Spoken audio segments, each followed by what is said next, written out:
Hello दोस्तों, मंजो हिंदी कहानी में आपका स्वागत है। दोस्तों, आज मैं आपको सुनाने जा रहा हूँ कौवे और उल्लू की कहानी। दोस्तों, कौवे और उल्लू का बैर चला आ रहा है। क्यों चला आ रहा है तो उसके ऊपर एक कहानी है। तो चलिए शुरू करते हैं हम आज की इस कहानी को। एक बार हंस, तोता, बगुला, कोयल, चातक, कबूतर, उल्लू आदि सब पक्षियों ने सभा करके यह सलाह की कि उनका राजा वैन्त्य केवल वासुदेव की भक्ति में लगा रहता है। व्याधों से उनकी रक्षा का कोई उपाय नहीं करता, इसलिए पक्षियों को कोई अन्य राजा चुन लिया जाए। कई दिनों की बैठक के बाद सबने एक सम्मति से सर्वाधिक सुंदर उल्लू को राजा चुना।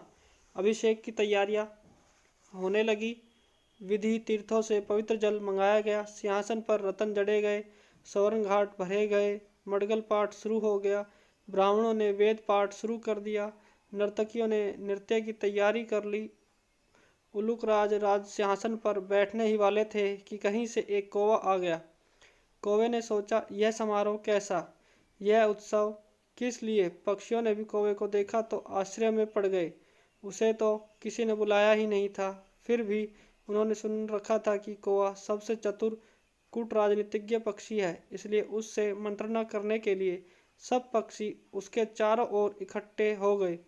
उल्लूक राजा के राज्याभिषेक की बात सुनकर कौवे ने हंसते हुए कहा, यह चुनाव ठीक नहीं हुआ। मोर, हंस, कोयल, सारस, चक्र, शुक्र आदि सुंदर पक्षियों के रहते दिवांत उल्लू और टेढ़ी नाक वाले अपारदर्शी पक्षी को राजा बनाना उचित नहीं है।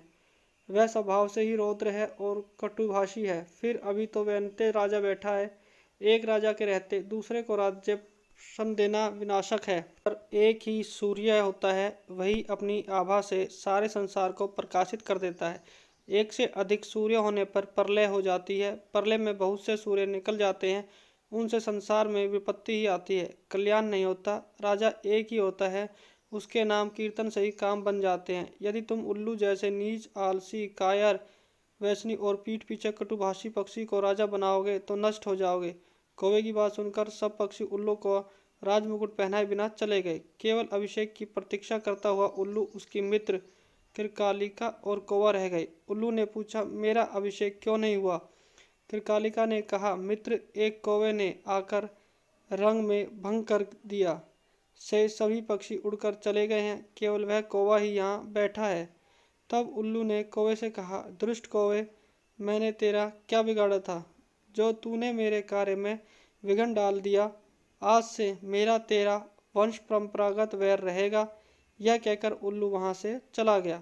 कौवा बहुत चिंतित हुआ, वहीं बैठा रहा। उसने सोचा, मैंने अकारण ही उल्लू से वैर मोल ले लिया। दूसरे के मामलों में हस्तक्षेप करना और कटु सत्य कहना भी दुखद प्रद है होता है। यही सोचता सोचता वह कौवा वहां से चला गया। तभी से कौवा और उल्लुओं में स्वाभाविक वैर चला आता है। दोस्तों, अगर आपको ये कहानी पसंद आई तो कृपया वीडियो को लाइक करें और